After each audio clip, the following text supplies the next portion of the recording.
precisamos, Pai, da Tua luz, da Tua revelação, para que nós possamos ver a pessoa do Teu Filho. Abre os nossos olhos, abre o nosso coração para a Tua palavra e pelo Teu Espírito fala conosco. Amém. Nós estamos esperando na Tua providência para a salvação, edificação e alegria do Teu povo. Amém. Em nome de Jesus. Amém. No último encontro que nós estivemos juntos, nós vimos um pouco da religião de Nimrod e do processo de construção daquele modelo de controle que ia levar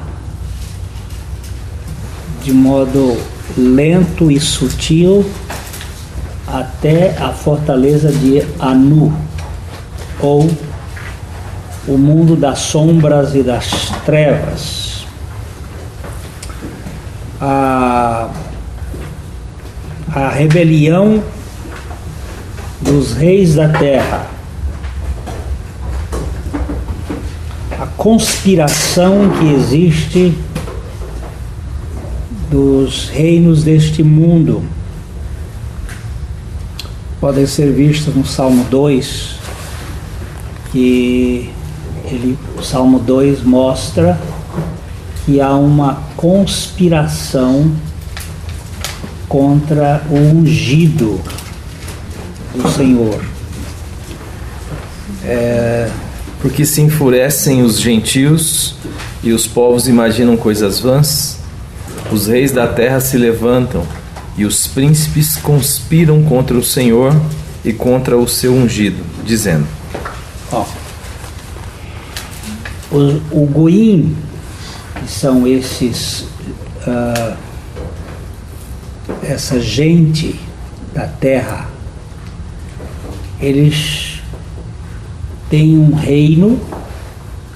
Esse reino são os maiorais, os príncipes, os principais e os reis da terra, que conspiram, não é a palavra conspirar? Conspiram contra o Senhor e o seu ungido. Contra o Senhor e o seu ungido. É a obra do anticristo. Não confundam a obra do anticristo como uma coisa aqui da terra. Ela inicia-se no céu. Porque quando Lúcifer, o querubim da guarda, o sinete da perfeição, se rebelou contra Cristo, contra Javé Elohim, lá na eternidade, já começou a grande revolta. Como é que eu não sou Cristo?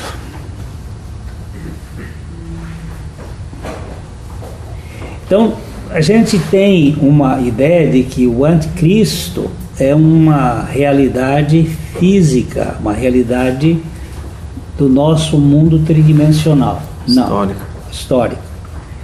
É uma revolta cósmica e antes dos tempos da criação, ou pelo menos da criação tridimensional, porque houve uma criação espiritual antes da criação dos mundos físicos. Lá dentro do conceito da divindade, e este querubim da guarda, por alguma razão que a gente vai usar aqui a expressão que nós somos tridimensionais, só podemos pensar tridimensionalmente, comprimento, altura e largura, alguma razão endógena. O que significa endógena? Dentro do próprio ser dele, não foi uma coisa por fora, de fora, foi dentro dele. Ele quis subir até o trono do Senhor. Isso está escrito lá no livro de Isaías, no capítulo 12, versos 14 e 15. Do que é certo? Aí já é Isaías 12.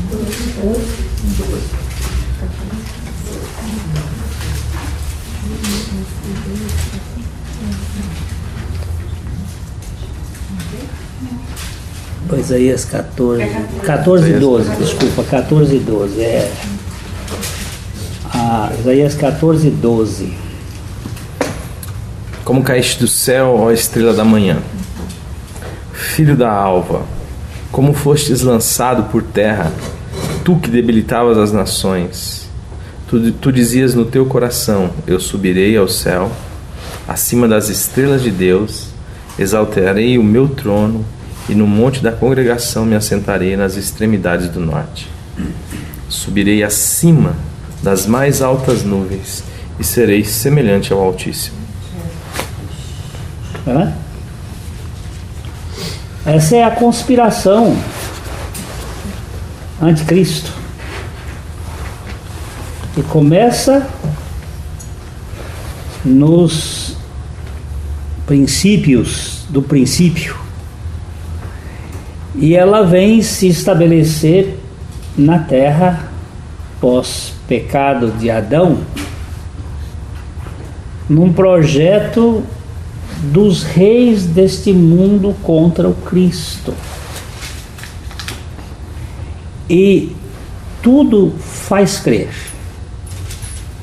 que começa ali na casa de Nimrod, o rebelde que se revolta e faz uma conspiração, uma rebelião por mistura confusa, lenta, sutil, longa, que vai chegar lá na fortaleza do príncipe das trevas, que é o Lúcifer caído, o anjo de luz que despencou-se para o mundo das trevas, o Deus deste mundo, o Deus que cega o entendimento e que vive nas trevas.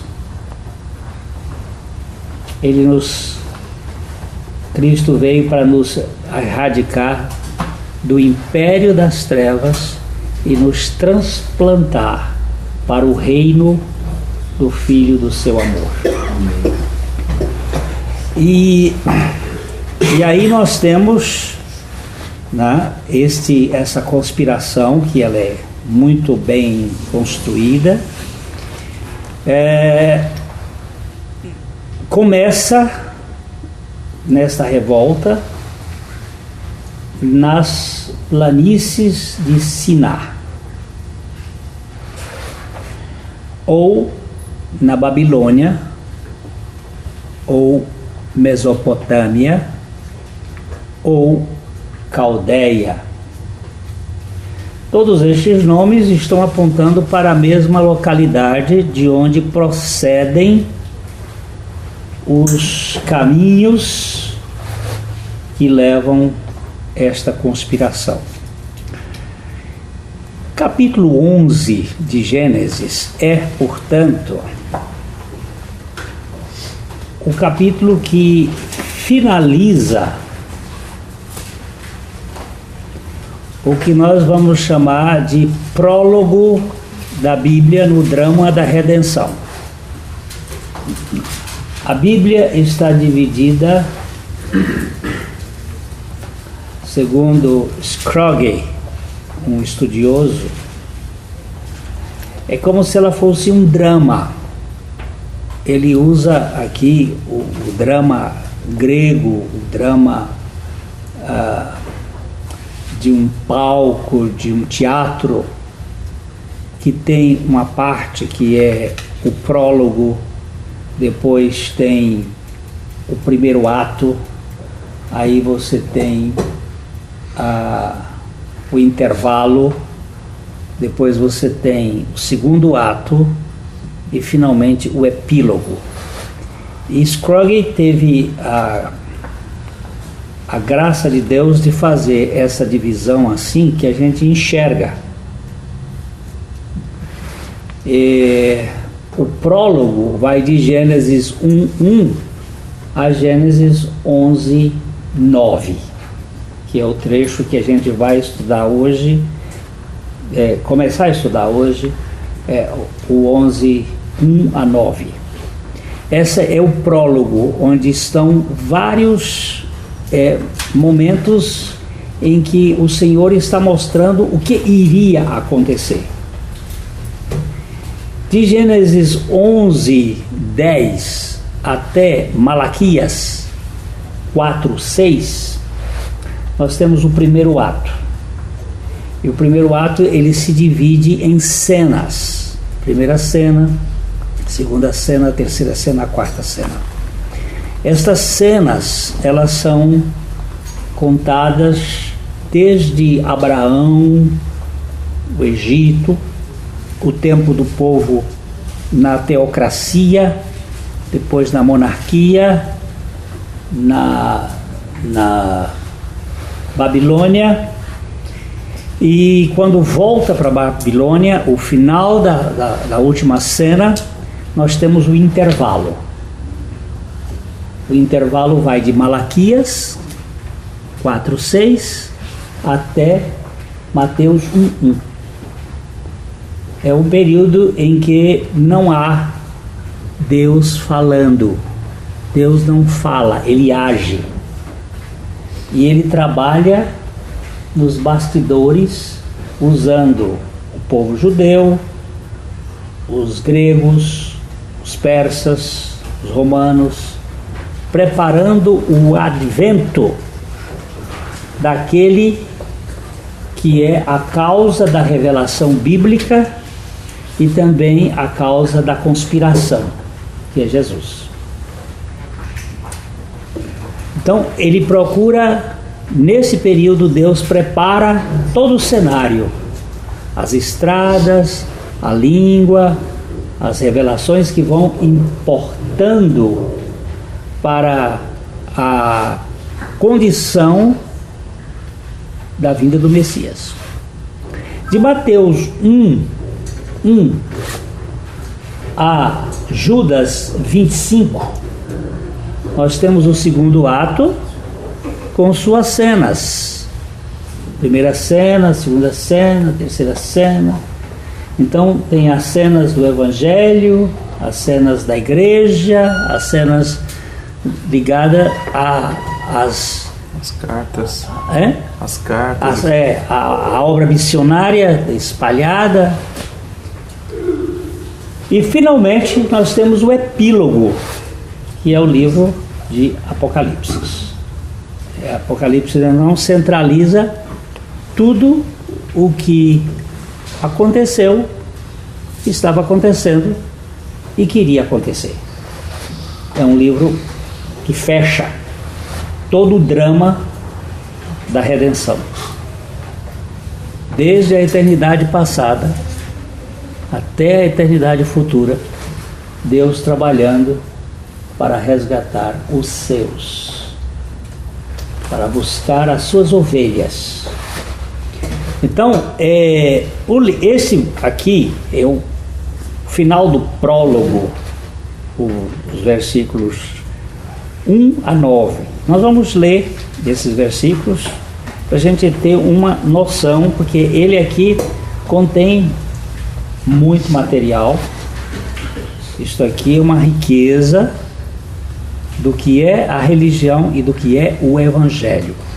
E o nosso projeto aqui é desconstruindo o modelo religioso e, ao mesmo tempo, que se desconstrói, que se demole o modelo religioso, nós precisamos ver a construção de Deus no modelo do Evangelho. Uma coisa e a outra andam juntas. A religião, como todos nós temos visto aqui, ela está centralizada no homem, e o homem está buscando a Deus pelos seus méritos, pelos seus esforços. Ele tenta ser aceito por Deus através de sua justiça própria, de suas obras, do que ele faz. Enquanto que o Evangelho é um mover de Deus em busca do homem. É Deus quem desce, quem vem, quem busca, e está todo centralizado em Deus. E são duas coisas totalmente diferentes. Tem um telefonema do Rio de Janeiro me ligando aqui, mas eu não vou atender. Desculpa, mas isso não é hora de você me ligar.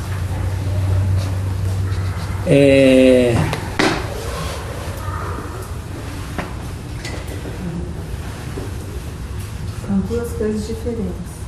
Duas coisas diferentes. Uma tentando subir, mas cansando os alpinistas, porque além deles terem que subir esse monte inatingível, eles carregam muitas pedras nas costas, pesos e peso e peso. Ele não consegue aguentar o supapo para cima. O outro não, o outro desce. E como já diz o provérbio, todo santo ajuda para descer. E aí é o Santíssimo que desce para nos alcançar cá embaixo. Então você não vai ver nenhum cansaço. Só uma coisa, gente, eu vou repetir bem calmamente. O Evangelho ofende o mérito. O Evangelho desclassifica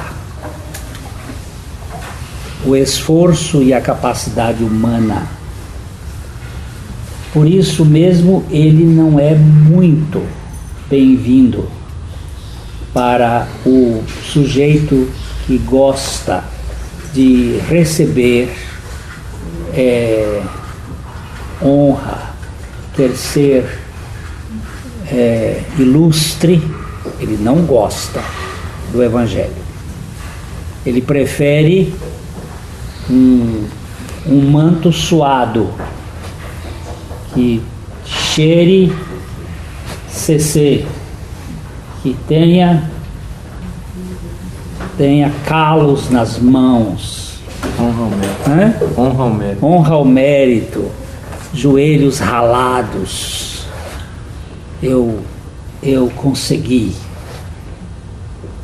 Minha oração moveu Deus.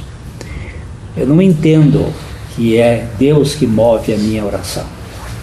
No Evangelho é isso que acontece, mas na religião há uma queda de braço do homem.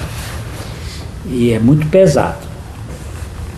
Tem muita gente que ouve o Evangelho por muito tempo e depois ele desiste, porque ele percebe que é muito simples, é muito, como disse a médica, é muito fácil assim.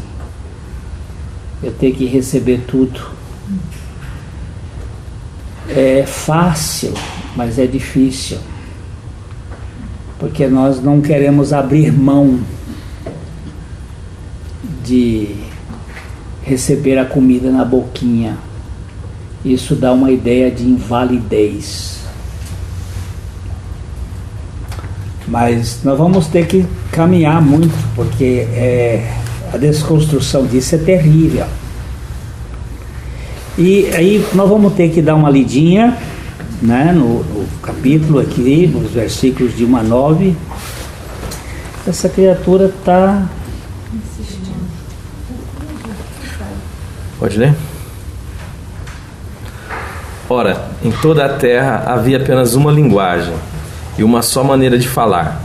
Sucedeu que, partindo eles do Oriente, deram com uma planície na terra de Sinar, e habitaram ali, e disseram uns aos outros: Vinde, façamos tijolos e queimemo-los bem.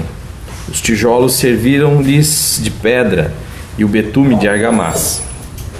Disseram: Vinde, edifiquemos para nós uma cidade e uma torre, cujo tope chegue até os céus, e tornemos célebre o nosso nome, para que não sejamos espalhados por toda a terra. Então desceu o Senhor para ver a cidade e a torre que os filhos dos homens edificavam. E o Senhor disse: Eis que o povo é um, e todos têm a mesma linguagem. Isto é apenas o começo. Agora não haverá restrição para tudo o que intentam fazer. Vinde, desçamos e confundamos ali a sua linguagem, para que um não entenda a linguagem do outro. Destarte, o Senhor os dispersou dali pela superfície da terra, e cessaram de edificar a cidade. Chamou-se-lhe, por isso, o nome de Babel, porque ali confundiu o Senhor a linguagem de toda a terra, e dali o Senhor os dispersou por toda a superfície dela.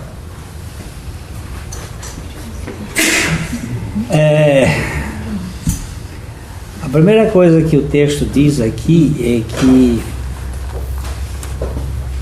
havia na terra uma linguagem única e uma maneira de falar uniforme. Uma das propostas da nova ordem era o estabelecimento de uma língua única. Até eles propuseram criar essa língua, que foi o Esperanto. Mas foi uma esperança inútil. O Esperanto é uma mistura de várias línguas. Ti parolas Esperanto?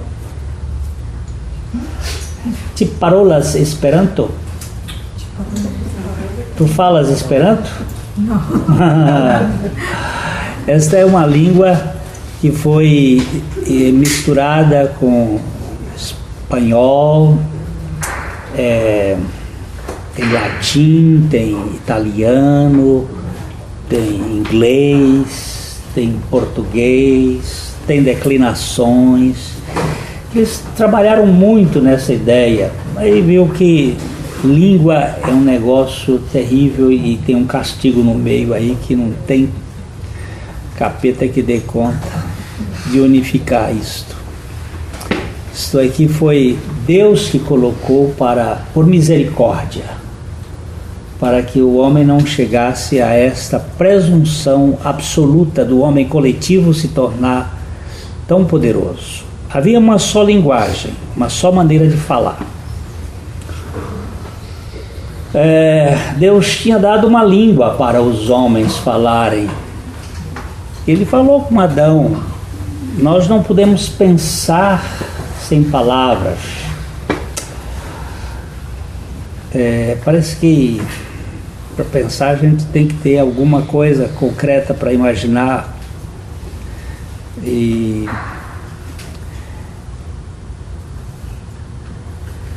nessa unidade da linguagem há muita força. Se todos pudessem falar uma língua só, seria tão mais fácil, né? Mas ali Deus viu alguma coisa e diz que eles partindo do Oriente, opa, cuidado com o Oriente. Se oriente pelo Oriente. Tudo que vem do Oriente desorienta o cara.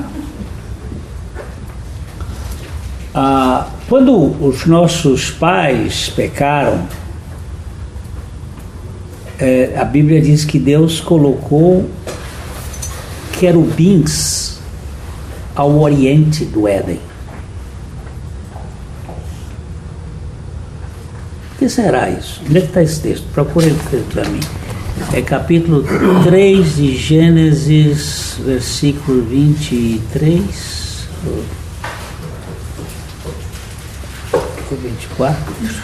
24, né?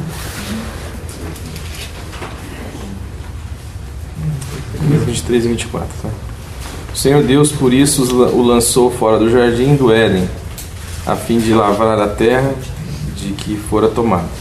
Expulsou o homem e colocou querubins ao oriente do jardim do Éden e o refulgir de uma espada que se revolvia para guardar o caminho da árvore da vida. Interessante isso aí, né? Ao oriente. Por que ele não botou ao ocidente, nem ao norte, nem ao sul, mas ao oriente do jardim do Éden?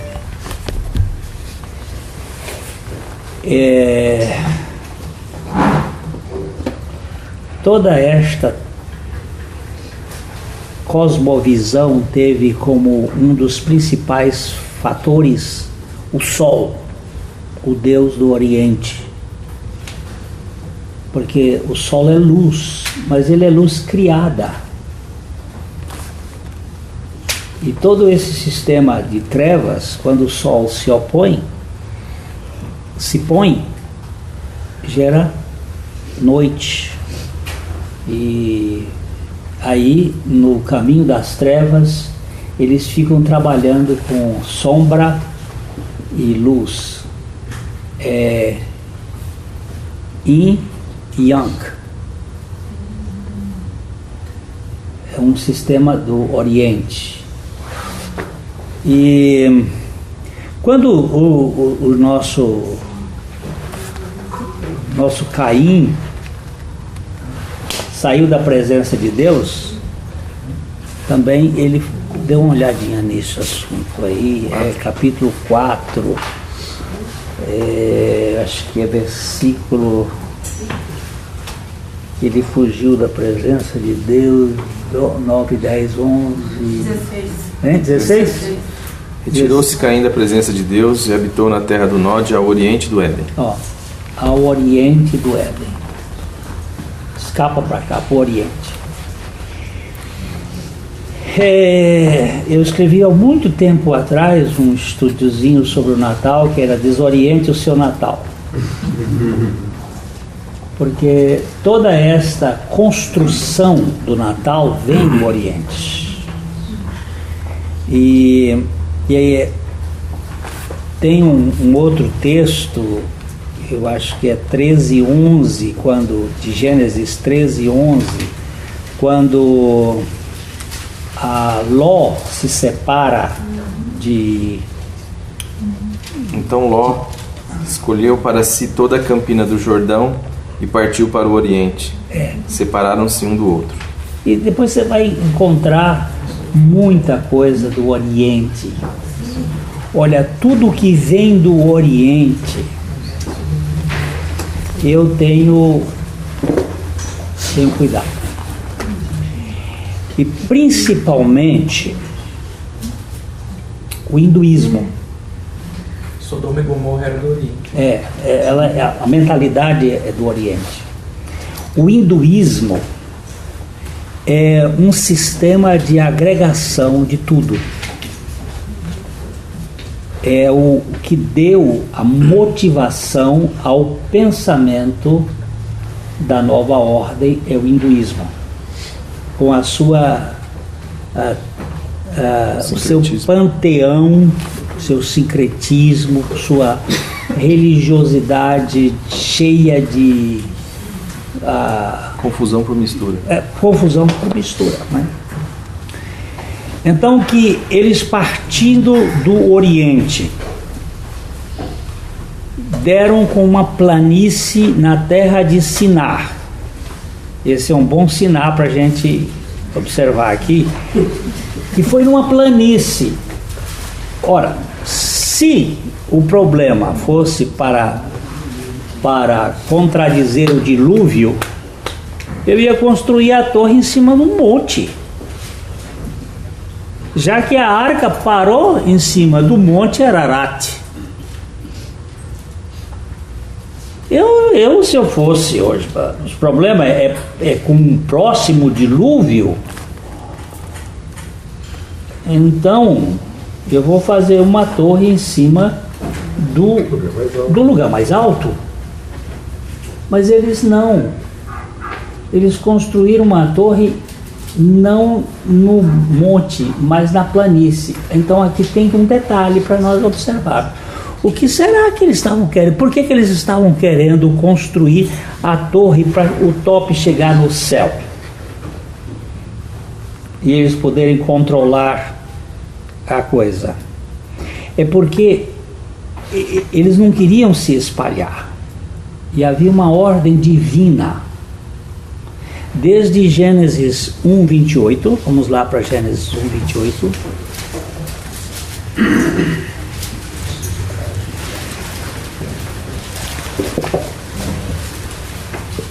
E Deus os abençoou e lhes disse: sede fecundos, multiplicai-vos, enchei a terra e sujeitai-a. Dominai sobre os peixes do mar, sobre as aves do céu e sobre todo animal que rasteja pela terra. Deus disse que era para encher a terra. É uma ordem de Deus. E esta ordem é repetida depois do dilúvio. 9, 7.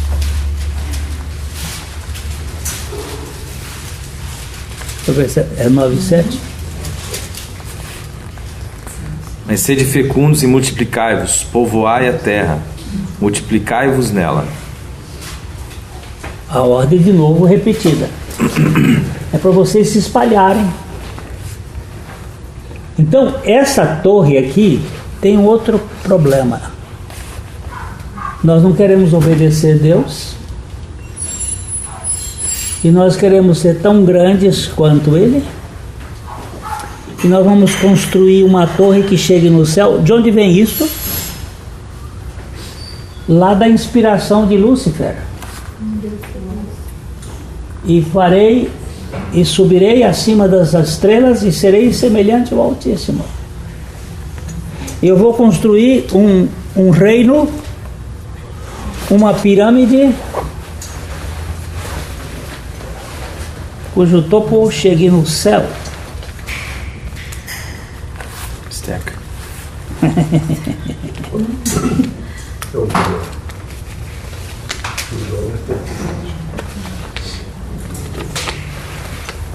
Aqui está ela, uma pirâmide cujo olho veja tudo.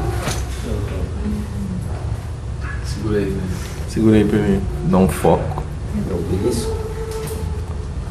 Aqui tem a pirâmide do olho que tudo vê. É essa aqui, a nota de $1. É o mesmo projeto. In God we trust depois escrito. E depois da Segunda Guerra Mundial puseram isso para engodar os bobos.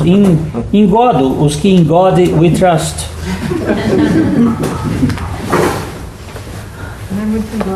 O princípio é lá de Nimrod, do governo. Em gold. Em gold. Era em gold, Ele, na verdade, é em gold. O Deus deles é o dinheiro, E do Oriente eles partiram para uma planície na terra de Siná e habitaram ali.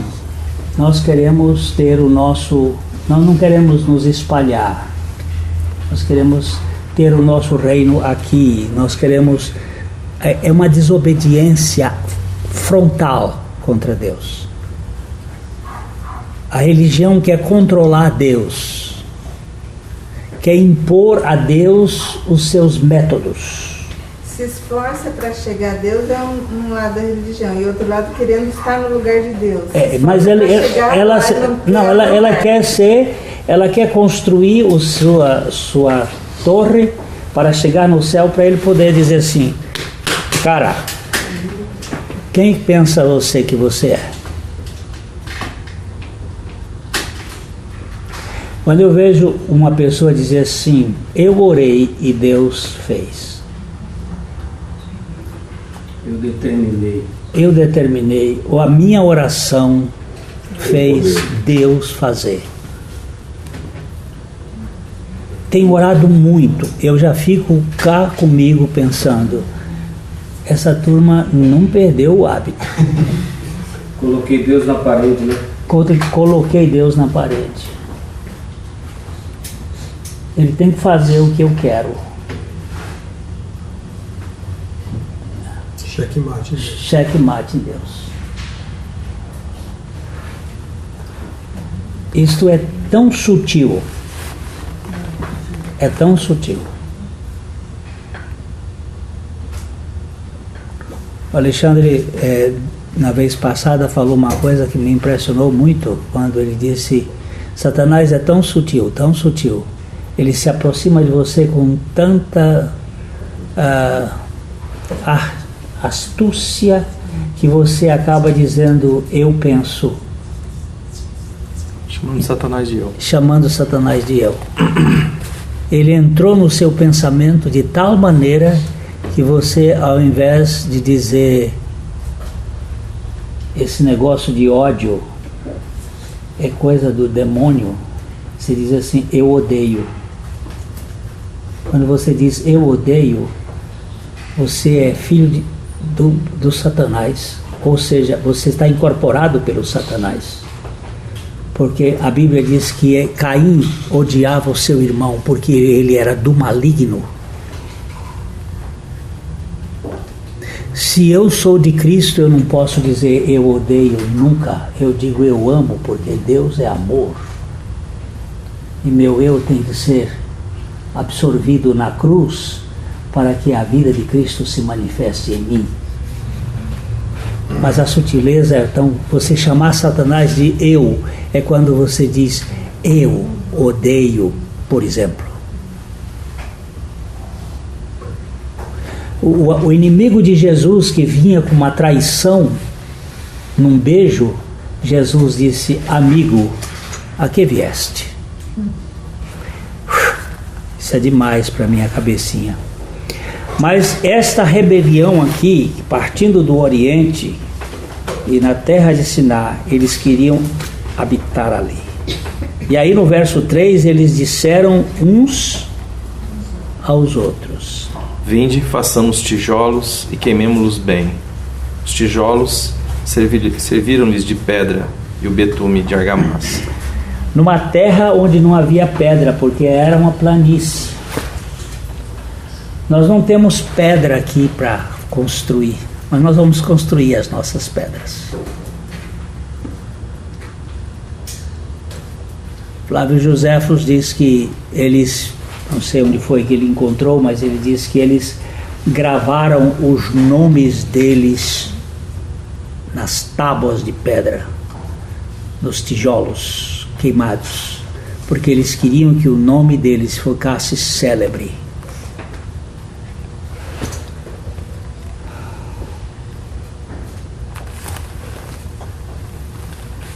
Nem a lei, preste atenção nisso, nem a lei que Deus gravou em pedra pôde perdurar, porque a única lei que perdura é gravada nos nossos corações.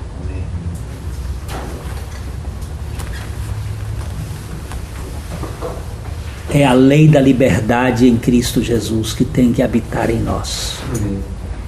Essa é a lei que perdura. Não que a lei do Velho Testamento tenha sido revogada, ela foi cumprida plenamente em Jesus Cristo. E ela é cumprida totalmente em Cristo vivendo em nós. Mas eles quiseram e disseram: vinde, façamos. É uma ideia sempre muito coletiva. Há um imperativo, vocês são forçados. Aí todos os membros do Partido dos Trabalhadores pagando impostos para que nós possamos montar um sistema unitário de pensamento. Não pense que comunismo e capitalismo não fazem parte do mesmo sistema, eles são todos do mesmo sistema. Tanto de um lado quanto do outro. É um sistema coletivo de imperativos, vamos fazer tijolos, vamos queimá-los bem, e os tijolos que eles sirvam de pedra e o betume de argamassa. Os altares que foram construídos antes, a gente não tem notícia. Mas possivelmente houve altares, porque Caim e Abel trouxeram ofertas, normalmente eram sobre altares. Nós não temos notícias, mas temos notícias que Deus disse que os altares teriam que ser construídos de pedras toscas, nunca de pedras lavradas.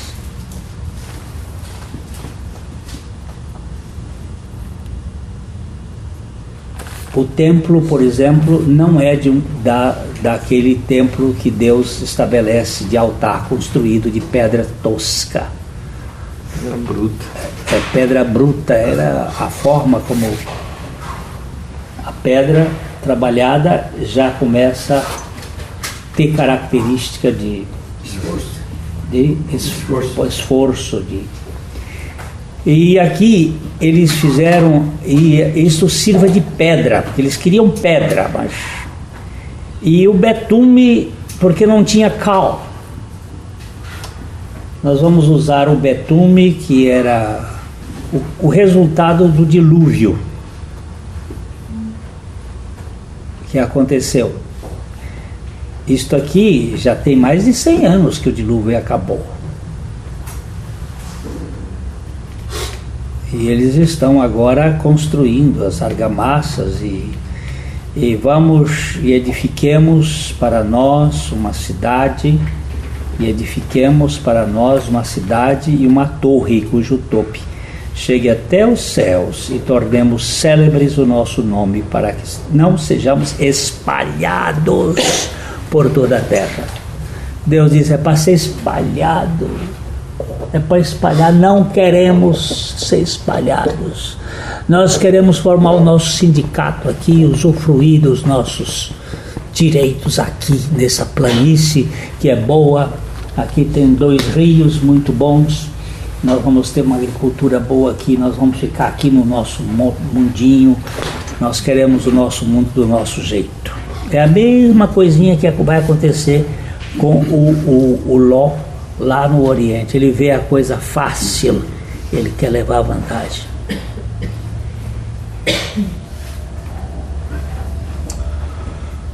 Fiquei impressionado com o cara que não foi buscar os 23 milhões. Eu também.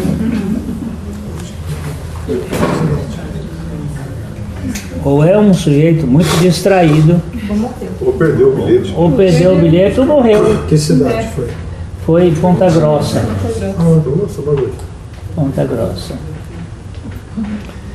Esse não é escrita fina, não. É Ponta Grossa mesmo. É muito displicente, né? Não ter noção do que está acontecendo.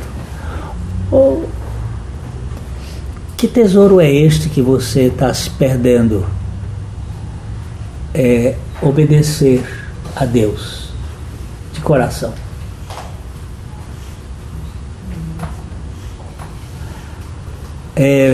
Vamos edificar uma cidade. Vamos construir uma torre. Vamos para a torre. Tornemos célebres o nosso nome. O objetivo, a finalidade é para que não sejamos espalhados sobre a terra. A finalidade não é um problema de um novo dilúvio, ainda que possa estar por volta a ideia, mas a ideia básica eles estão dizendo aqui, o texto está dizendo claramente. Nós não queremos essa ideia de fazer o que Deus quer que a gente faça.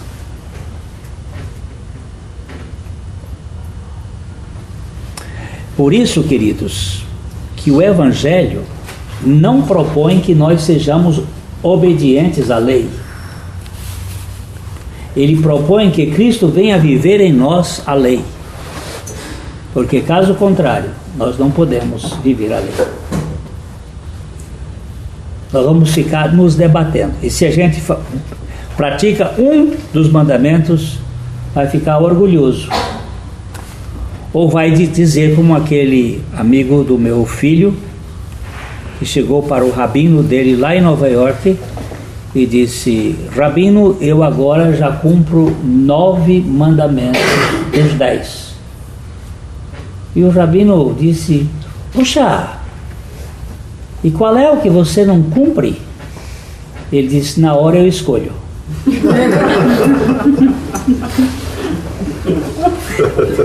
É coisa de judeu mesmo, né?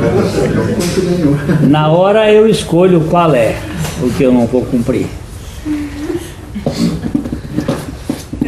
Vinde e edifiquemos para nós uma cidade. É modelo caínico. O que Caim construiu? Uma Enoque. Este Enoque ninguém desfaz. Uma cidade, uma coletividade onde você vai viver pelo bem comum lindo, em que cada um fará a sua parte e Deus não terá nenhum lugar nela.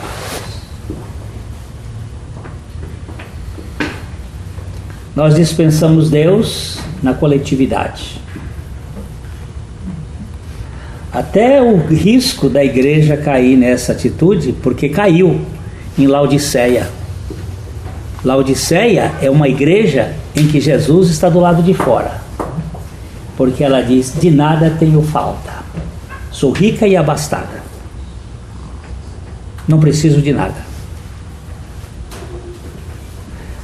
É o risco da comunidade que tem dinheiro, que tem talento, que tem poder, dispensar a suficiência de Deus.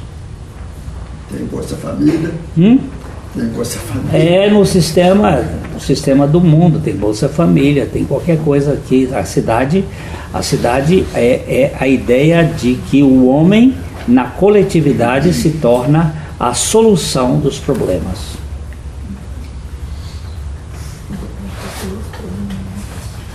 Isto é uma idolatria do inferno. Tocou o telefone. Não tem nada não. Não se aveste.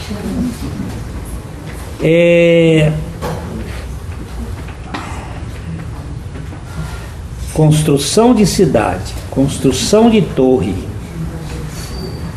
Outro dia me mandaram um e-mail, eu acho que eu perdi esse e-mail, procurei ele, mas um e-mail em que uma igreja batista construiu um obelisco de Tammuz.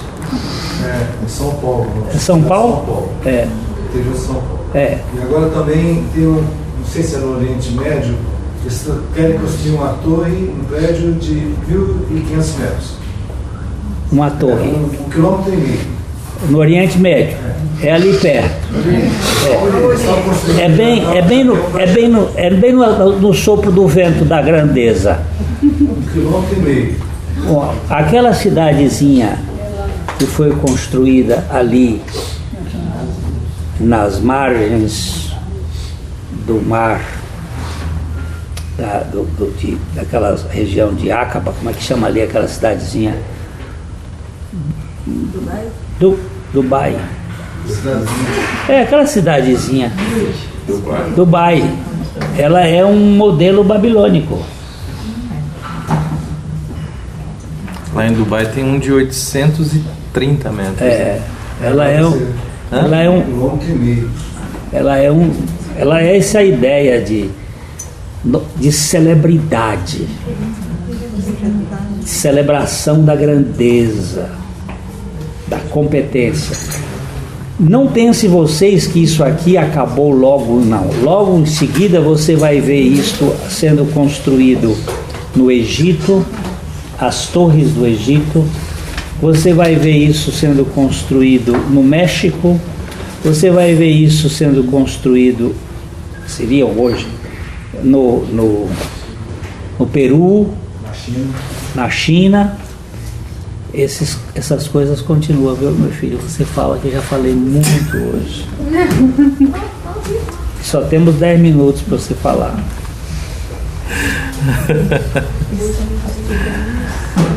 Bom, o que eu estava querendo destacar aqui das coisas que o Glenn falou, e ele começou dizendo sobre essa conspiração que começa na eternidade.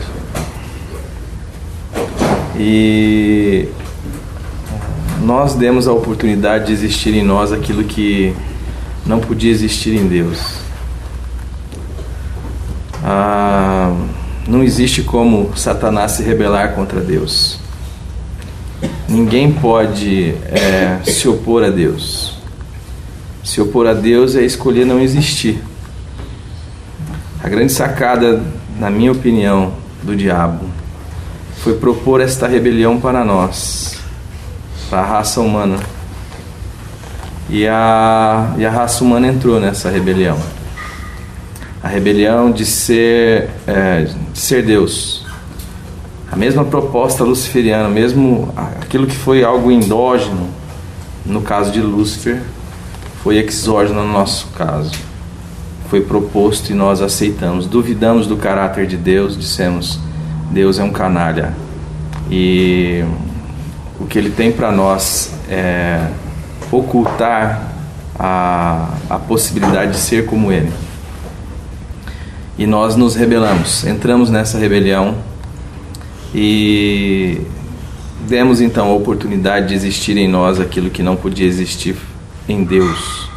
Se Deus bate o martelo quando nós também pecamos, Atos 17 vai dizer que nele nós vivemos, existimos e nos movemos. Tudo que existe, existe em Deus. Então, se Deus bate o martelo, se 2 mais 2 é igual a 4, nós também escolhemos a morte ou escolhemos a não existência.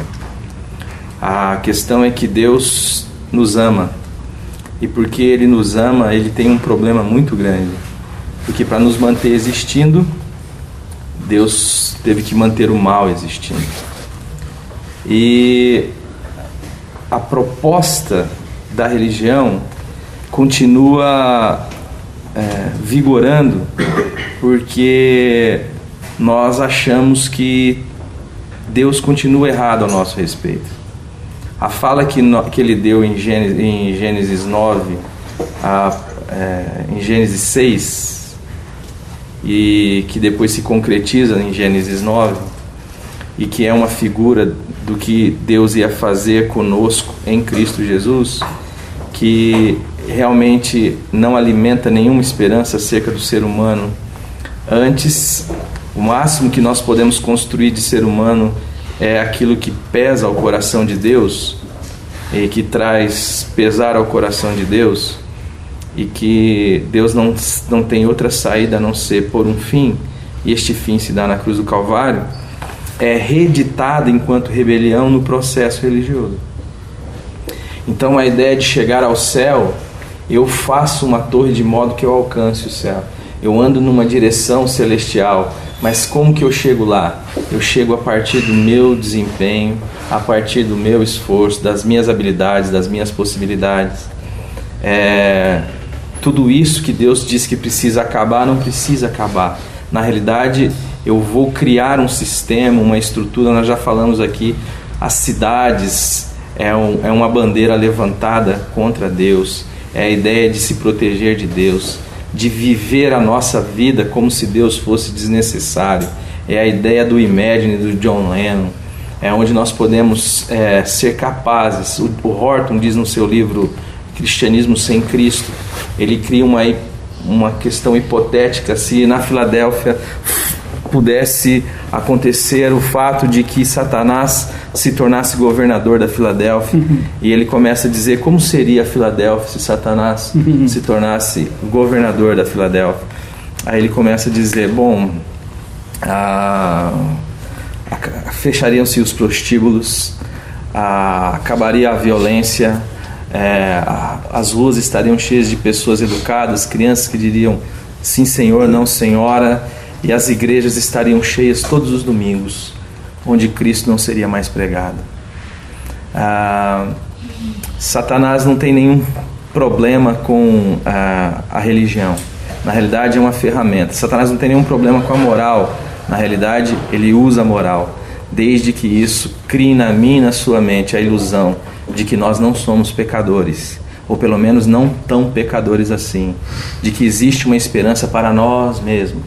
Então, toda essa estrutura religiosa que o Glênio citou, falando acerca da oração, por exemplo, de querer dobrar o braço de Deus, ou toda essa estrutura religiosa que coloca em nós uma etiqueta de distinto, de melhor, de aprovado, ela está de fato sendo a religião do Satanás, ainda que lá dentro você levante as suas mãos e exalte o nome de Jesus Cristo. Na realidade é o Cristo que não é o Cristo da cruz, porque o Cristo da religião não precisa da cruz. É o Cristo que, quando Pedro diz assim, não te faça, não te suceda tal coisa, tenha compaixão de si, ele fala assim, beleza, tudo bem, vamos viver aqui então, vamos fazer o nosso projeto, mas não precisamos morrer, não.